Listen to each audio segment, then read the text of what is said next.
नमस्कार, मैं राजेश कुमार। आप सभी का हमारे YouTube चैनल में स्वागत है।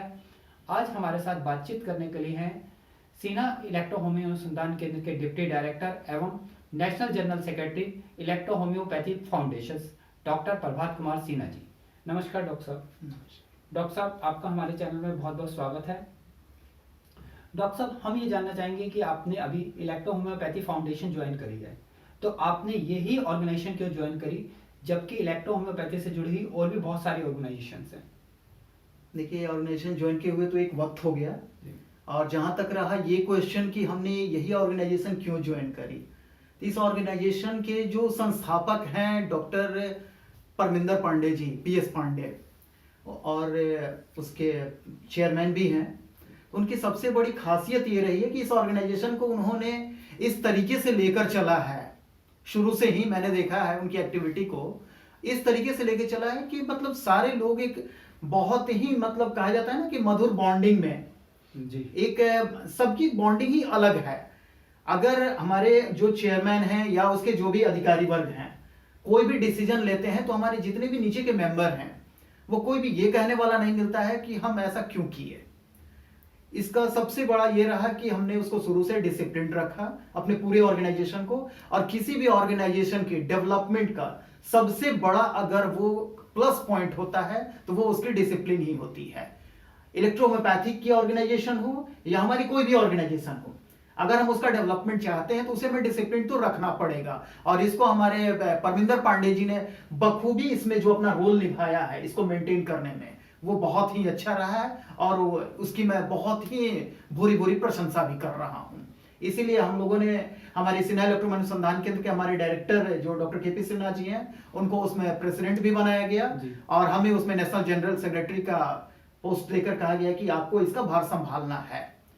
क्वालिटी उन्होंने जो भी देखा हो हमारे अंदर ये वो बता सकते हैं, क्योंकि अब तो जो करने वाला है वही बताएगा, लेकिन हमने भी अपनी तरफ से कोई कमी नहीं छोड़ी है किस ऑर्गेनाइजेशन को कैसे हम आगे लेकर चलें, और बस कर रहे हैं। डॉक्टर साहब, जैसे कि हम जानते हैं कि सिन्हा इलेक्ट्रो होम्यो अनुसंधान केंद्र इलेक्ट्रो होम्योपैथी के विकास के लिए निरंतर अग्रसर है। जी, हम चाहते हैं हमेशा कि एररलेस हो। देखिए, हमारा किसी से मैं बार बार कहता हूं कि हमारे पूरी इलेक्ट्रोहोम्योपैथिक जगत में किसी से भी मनभेद नहीं है, वो चाहे कोई भी हो। मतभेद थोड़े से हो जाते हैं काम करने के तरीके से। हो सकता है कि हमें किसी के काम करने का तरीका समझ में ना आ रहा हो या पसंद ना आ रहा हो, इसलिए भी मतभेद होता है, क्योंकि जो लोग काम कर रहे हैं अपनी अपनी जगह पे हित में ही काम कर रहे हैं।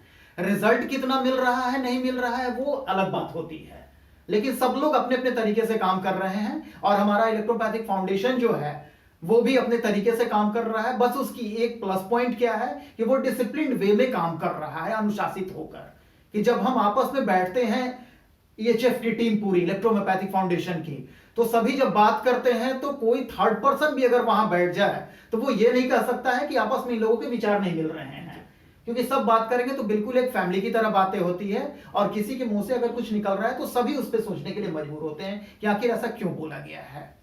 इसलिए हम लोगों ने EHF को भी ज्वाइन किया, और सिन्हा इलेक्ट्रो अनुसंधान केंद्र अपने फुल एफर्ट के साथ उसमें पार्टिसिपेट कर रही है और उसमें अपना रोल भी अदा कर रही है।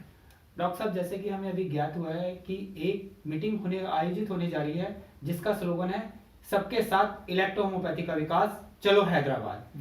तो इस मीटिंग के बारे में थोड़ा आप हमें विस्तार से बताइए।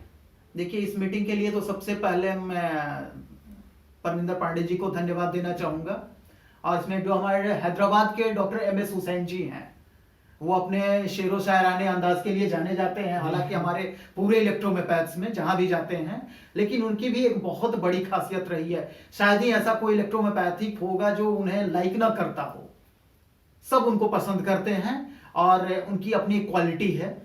तो ऑर्गेनाइजेशन में भी उन्हें नेशनल वाइस प्रेसिडेंट बनाया गया है, और अपने जो हैदराबाद के प्रोग्राम हैं उसको पूरी तरह से उन्होंने अपने कंधे पे उसका जिम्मा उठाया है कि कैसे करना है। कर तो रहे सारे मिलके, लेकिन फिर भी जो वहां के हमारे लोकल प्लेस पे जो होते हैं लोग, उन पर रिस्पॉन्सिबिलिटी बढ़ जाती है, क्योंकि हम यहाँ से उठ के जाएंगे और वहां पे उन्हें सारी कुछ देखनी है। हमारी भी जो खातिरदारी करनी है या हमें कहाँ कैसे रखना है नहीं रखना है, वो सारी रिस्पॉन्सिबिलिटी उनके ऊपर हो जाती है। इसलिए डॉक्टर MS हुसैन की रिस्पॉन्सिबिलिटी इस कॉन्फ्रेंस में सबसे ज्यादा है। बाकी पांडे जी ने जो ऑर्गेनाइज किया है इस कॉन्फ्रेंस को, ये काबिले तारीफ है बिल्कुल एकदम। तो ये जो मीटिंग होने जा रही है ये किस दिनांक को होगी और किस स्थान पर होगी? देखिए हैदराबाद में एक उर्दू मशकन कम्युनिटी हॉल है, वहाँ की बहुत ही एक रिनाउंड कम्युनिटी हॉल कही जाती है। वहाँ पे बड़े बड़े कार्यक्रम भी होते हैं, जितने भी सरकारी कार्यक्रम हैं।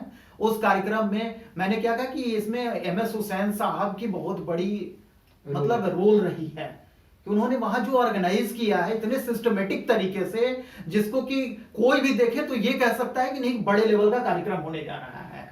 तो उर्दू मशकन कम्युनिटी हॉल वहाँ की बहुत एक बड़ी कम्युनिटी हॉल है, जहाँ पे वो गवर्नमेंट प्रोग्राम भी होते रहते हैं। उसको उन्होंने बुक कराया कि ये जो कार्यक्रम हो रहा है ये बहुत ही अहम कार्यक्रम है, इसलिए इसकी हर व्यवस्था भी अहम होनी चाहिए। और उसमें सब लोग आ भी रहे हैं अच्छे तरीके से। और किस दिनांक को हो रही है? ये 3 अक्टूबर को, 3 अक्टूबर 2021 दिनांक तो वही है। और 2 तारीख की जो मीटिंग होगी, एक मीटिंग ये मेरे कहने पे कहा जाए या हमने सुझाव दिए थे जस्ट हमारे चेयरमैन साहब को कि 3 तारीख की मीटिंग हमारे लिए बहुत बड़ी मीटिंग होगी, क्योंकि उस दिन हमें कुछ स्टेप लेने हैं। तो उससे पहले अगर हम 2 तारीख की मीटिंग करें, क्योंकि हमारे काम करने का थोड़ा सा तरीका अलग होता है कि कोई भी बड़ी मीटिंग, जैसे सपोज करें हम लोगों ने दिल्ली में ही जो मीटिंग किया मिनिस्ट्री में 27 जनवरी को, तो 27 जनवरी को मीटिंग करने से पहले हमने 26 तारीख को भी 26 जनवरी को एक मीटिंग रखा था कि हम लोग आपस में बैठ के पहले आपसी सहमति हम लोग ये कर लें कि हम लोग कल क्या करने जा रहे हैं। और 3 तारीख ऐसे ही यहाँ भी हमने 2 तारीख की एक मीटिंग रखी कि 2 तारीख को एक प्री मीटिंग रखते हैं और 3 को फिर फाइनल हम लोग ये कर लेंगे, फाइनल मीटिंग। यस। डॉक्टर साहब ये हैदराबाद में होने वाली मीटिंग में कौन कौन लोग आ रहे हैं? क्या देश भर से बहुत सारे इलेक्ट्रोहोमोपैथ आ रहे हैं? और दूसरा हम ये जानना चाहेंगे कि इसके गेस्ट और चीफ गेस्ट कौन होंगे? देखिए सबसे पहले तो मैं वहाँ के चीफ गेस्ट के बारे में बता दूं कि जनाब मोहम्मद महमूद अली वहाँ के होम मिनिस्टर हैं हमारे तेलंगाना स्टेट के जी। तो वो हमारे चीफ गेस्ट होंगे। बाकी हमारे गेस्ट के तौर पे भी और बहुत सारे लोग पूरे देश से आ रहे हैं। मेन गेस्ट के रूप में तो हमारे पांडे जी ही हैं, हमारे जो ऑर्गेनाइज कर रहे हैं, हुसैन साहब हैं, डॉक्टर KP सिन्हा जी हैं, तो सारे और जो पूरे देश से आ रहे हैं ऐसे ऐसे डॉक्टर जिनको कि मतलब सामने अगर हम लोग रखें तो कहेंगे कि ये सारे स्टेट के एक एक पिलर हैं अपने आप में, जिन्होंने पूरे स्टेट को संभाला है इलेक्ट्रोहोम्योपैथी को लेकर। उड़ीसा से डॉक्टर सुशांत पार्डी हैं जो कि साइंस पर बहुत अच्छा काम कर रहे हैं आगे चलकर। वहाँ हमारी cancer pen and palliative care centre की भी प्लानिंग चल रही है बहुत जल्दी, की हो सकता है कि नेक्स्ट मंथ में वहाँ पे इनोग्रेट हो जाएगा उड़ीसा में जी। क्योंकि वो लोग इससे भी बहुत ज्यादा प्रभावित होते रहते हैं। हमारे पांडे जी हैं कि बॉम्बे में अनाउंस कर चुके हैं अभी कि जस्ट हैदराबाद का कॉन्फ्रेंस खत्म होगा और 15 दिन के बाद डॉक्टर साहब हम वहाँ 10 बेड का एक pain and palliative care center हम चाहेंगे कि जितना जल्दी हो सके इनोग्रेट कर लें। तो ये सारे लोग आ रहे हैं वहां पर, मतलब हर स्टेट से, एक एक का नाम लेना पॉसिबल नहीं होगा एक छोटे से मीटिंग में, लेकिन इतना मान के चले कि जितने भी स्टेट हैं कोई भी स्टेट बचा नहीं है जहां से कि लोग ना आए यहाँ। तो डॉक्टर साहब जैसे कि इस हैदराबाद की मीटिंग का स्लोगन था सबके साथ इलेक्ट्रोहोम्योपैथी का विकास, चलो हैदराबाद, तो हम उम्मीद कर सकते हैं कि इलेक्ट्रोहोम्योपैथी का विकास होगा और इसे जल्दी ही रिकॉग्नाइजेशन मिलेगी। बिल्कुल, मेन मुद्दा ही हमारे कॉन्फ्रेंस का यही है कि 4 सालों में जो इलेक्ट्रोहोम्योपैथी को लेकर हमारी IDC ने जो व्यूज बनाए अपने, जैसा कि एक हमारी जो फॉर्मल कहे या इनफॉर्मल मीटिंग जो हुई 29 जुलाई को पिछले बार, तो 29 जुलाई को जो मीटिंग हमारे मंत्रालय में हुई थी जिसमें कटो साहब भी थे, ICMR के भी लोग थे और DHR के भी लोग थे और खुद हमारे मिनिस्टर साहब की उपस्थिति में वो मीटिंग हुई थी। वहां पर कटो साहब ने एक बात जो बोली थी कि डॉक्टर साहब अभी तक हम लोग थोड़ा सा इलेक्ट्रोहोम्योपैथिक सब्जेक्ट को लेकर थोड़ी सी कंफ्यूजन हमेशा है कि ये साइंस की एक्यूरेसी हम लोग नहीं समझ पा रहे कि एक्चुअली साइंस है क्या, काम क्या कर रही है। तो ये जो कॉन्फ्रेंस होगा, हम लोग के कॉन्फ्रेंस का ये मेन सब्जेक्ट होगा कि हम लोग सबसे पहले तो अपने आप को इंट्रोड्यूस करा लें कि मैं कौन हूं, और उसके बाद IDC की बात आती है तो IDC जो साइंस जानना चाहती है तो उसे हम बताएं, क्योंकि IDC को ये नहीं पता है कि हमारी इलेक्ट्रोहोम्योपैथी क्या है। अगर उसे ये पता होगी थी तो हमसे जानने की जरूरत नहीं होती। अगर वो हमसे पूछ रही है कि इलेक्ट्रोहोम्योपैथी क्या है, मतलब कि वो अननोन है साइंस से और हमें बताना है। तो हमें जब बताना है तो हमें वहां पर एज ए एक्सपर्ट के रूप में, इलेक्ट्रोहोम्योपैथिक एक्सपर्ट, नॉट ए स्टूडेंट की तरह नहीं, एक एक्सपर्ट के रूप में जाकर, तो वहां पर जो हैदराबाद का कॉन्फ्रेंस है उसमें हमें एक एक्सपर्ट का चुनाव भी होगा कि हर फील्ड के कौन सा उसमें कौन हमारे चिकित्सक है जो कि प्रैक्टिस पे ज्यादा वर्क दिए हैं, कौन रिसर्च पे काम कर रहे हैं, किसकी फिलॉसफी स्ट्रांग है, किसकी साइंटिफिक व्यू स्ट्रांग है, उस सबकी एक टीम क्रिएट होगी वहां पर, और एक बहुत ही पॉजिटिव टीम वहां पे हो सकता है। हमारी एक लीगल सेल भी क्रिएट हो, मतलब हर साइड से। और करने के बाद जब हम एक हायर अथॉरिटी के पास जाते हैं तो हमें किसी भी चीज की कमी ना हो, या सामने से जब क्वेश्चन या कुछ भी वो जानना चाहे, क्वेश्चन नहीं कहेंगे उससे, एक्चुअली जब मान लीजिए कि हम किसी से आप हमसे कुछ जानना चाहते हैं जी। तो वो क्वेश्चन नहीं होता है, वो आपकी इच्छा होती है। तो आईडीसी जो भी पूछती है वो उसकी इच्छा है, क्योंकि इलेक्ट्रोहोम्योपैथिक रिकॉग्निशन का मसला आ गया है, और रिकॉग्निशन की ये क्राइटेरिया है कि एक इंटर डिपार्टमेंटल कमेटी बनी है, और वो कमेटी इच्छा जाहिर करती है कि इलेक्ट्रोपैथिक से रिलेटेड जितनी भी जानकारी हो वो हमें मिल जाए, ताकि हम उसके एक डॉक्यूमेंट्स बनाएं और उसके लेजिस्लेशन पर काम किया जाए। तो आईडीसी की भी इच्छा होती है कि हम ये जाने ये जाने ये जाने, मतलब वो इसलिए करती है कि कोई थर्ड पर्सन या थर्ड प्लेस पर अगर प्रेजेंटेशन देना हो इस चीज को लेकर, तो वो फुल्ली तरह तैयार रहे, वो चाहे हमारे ये चाहे नेशनल लेवल पर हो या इंटरनेशनल लेवल पर हो, क्योंकि वर्ल्ड की इकलौती ये कंट्री होगी नेशनल लेवल पर जो कि रिकॉग्नाइज करने जा रही है इलेक्ट्रोहोम्योपैथी को। इसलिए आईडीसी को इतनी मेहनत करने की जरूरत पड़ रही है। अगर किसी कंट्री में ये पहले से रिकॉग्नाइज हो चुका होता तो आईडीसी को ये मेहनत करने की जरूरत नहीं पड़ती, वो बेस ले लेती कि हाँ जर्मनी में ये रिकॉग्नाइज हुआ है, उस आधार पर मैंने भी कर दिया है। लेकिन ये एक एग्जाम्पल बनने जा रहा है हमारा भारत, और भारत शुरू से भी एक एग्जाम्पल रहा है पूरे विश्व के लिए।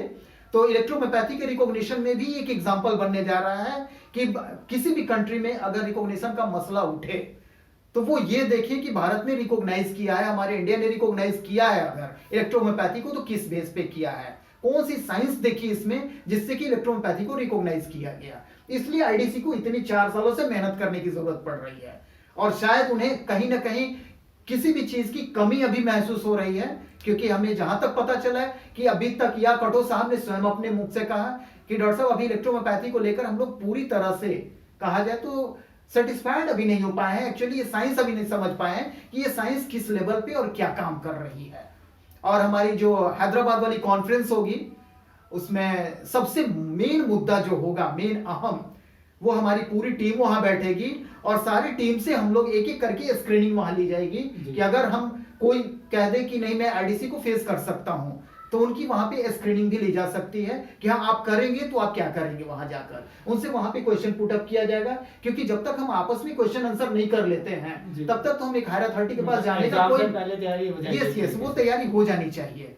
और वहां पे जितने लोग हो जाएं आईडीसी के सामने, तो उनके पास सोचने और समझने के लिए वक्त की जरूरत ना हो कि आईडीसी कोई भी अगर इच्छा जाहिर करे कि मुझे ये चीज बताइए, तो मैं कह दूं कि सर 4 महीने का मुझे वक्त दिया जाए या 2 महीने का वक्त दिया जाए। जितने वर्बली आंसर हों, हम लोग कोशिश करेंगे ये कि वहां पर ऐसे ही लोगों का सिलेक्शन हम लोग करें जो जाए, और क्वेश्चन अगर एक पूछी जाए तो हमारी आंसर इतने स्ट्रांग हो कि शायद उनके 2-3 और 4 क्वेश्चन और 2-3 उसी में मर्जअप कर जाए, और उन्हें लगे कि यार मैंने पूछा एक सवाल और मेरे अंदर और भी 2-3 जो इच्छाएं थी उसकी भी आंसर तो इन्होंने ऑटोमेटिक दे दिया है।